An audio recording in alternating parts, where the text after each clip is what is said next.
employment economy continues to recover with a March gain of what was almost double its growth the previous month. The unemployment rate continues to trend downward while a large number of people rejoin the workforce. However, temporary help services threw a little shade with an essentially flat performance.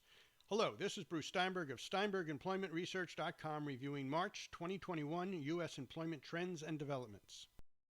The unemployment rate improved to 6.0% in March from February 6.2%. A year ago, in March 2020, it was 4.4% as the pandemic just started to hit the nation's employment situation. The labor force grew by 347,000 in March, and there were 609,000 more employed persons and 262,000 fewer unemployed persons. The workforce participation rate bumped up 0.1 of a percentage point, while the employment to population ratio ticked up 0.2 percentage points.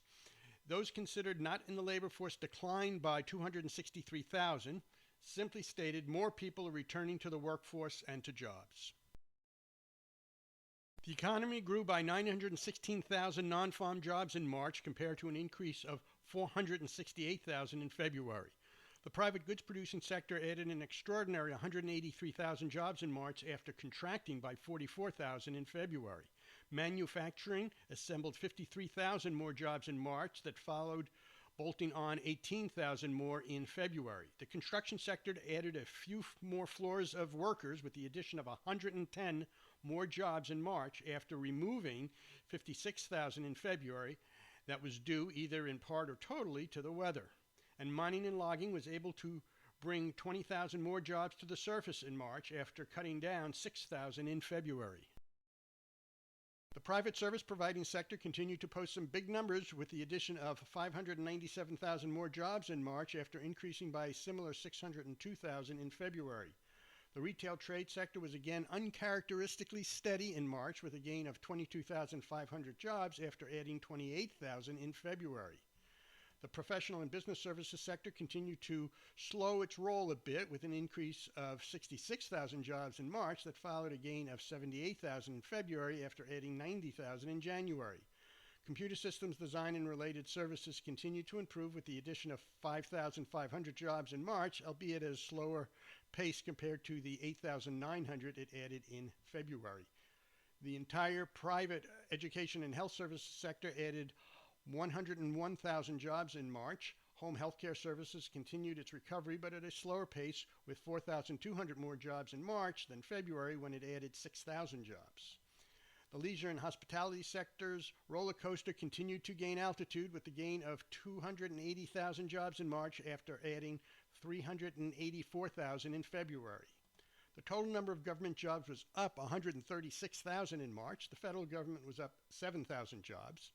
After state and local governments saw declines in February, mainly attributed to losses of education jobs, state government was up a total of 46,000 and local government was up 83,000, mainly due to increases in education in both.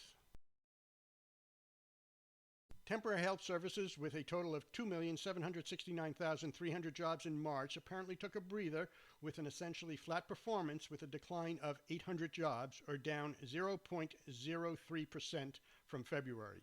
Year-over-year performance continued to improve but still in negative territory with a year-over-year decline of only 4.3% from March 2020. Could temporary help services be suffering from a similar malaise as the housing market, which is suffering from a shortage of inventory, with a shortage of available workers? In March 2021, temporary help services market share, which is a portion of all jobs, dipped to 1.9215%, down from 1.9344 the previous month. A year ago, in March 2020, it was 1.9189%, and 2 years ago, in March 2019, it was 1.9648%.